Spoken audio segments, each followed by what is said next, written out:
ಭಾರತದ ಕಾರ್ಯಕ್ರಮದ ನಿಮಿತ್ತವಾಗಿ ನಾವು ಬ್ರಹ್ಮಕುಮಾರಿ ಈಶ್ವರಿ ವಿಶ್ವವಿದ್ಯಾಲಯದಿಂದ ನಮ್ಮ ಕಾಲೇಜಿಗೆ ಆಗಮಿಸಿದ್ದೇವೆ. ನಶಾಮುಕ್ತ ಭಾರತಕ್ಕಾಗಿ ಒಂದು ಪ್ರತಿಜ್ಞಾ ವಿಧಿ ಇದೆ.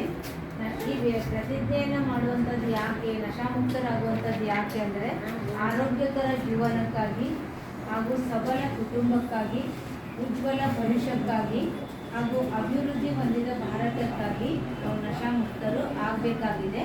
ಅನೇಕರನ್ನು ನಶಾಮುಕ್ತರನ್ನಾಗಿ ಮಾಡುವಂತಹ ಕಾರ್ಯದಲ್ಲಿ ನಾವು ಸಹಯೋಗಿ ಆಗಬೇಕಾಗಿದೆ.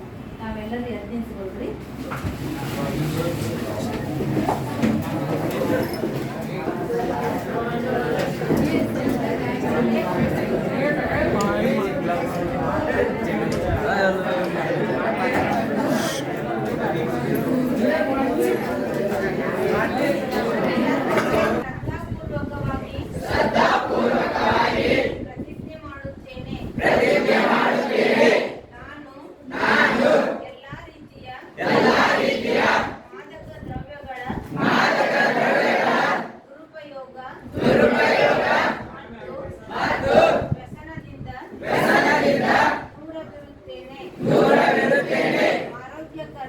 ಆರೋಗ್ಯಕರ ಮೌಲ್ಯಾಧಾರಿತ ಮತ್ತು ಸಕಾರಾತ್ಮಕ ಜೀವನ ಶೈಲಿಯನ್ನು ಅಳವಡಿಸಿಕೊಳ್ಳಲು ಸದಾ ಪ್ರಯತ್ನಿಸುತ್ತೇನೆ.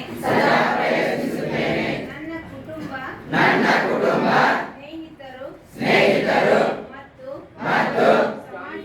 ಸಮಾಜವು ಮಾದಕ ದ್ರವ್ಯ ಮುಕ್ತ ಜೀವನ ಶೈಲಿಯನ್ನು ಅಳವಡಿಸಿಕೊಳ್ಳಲು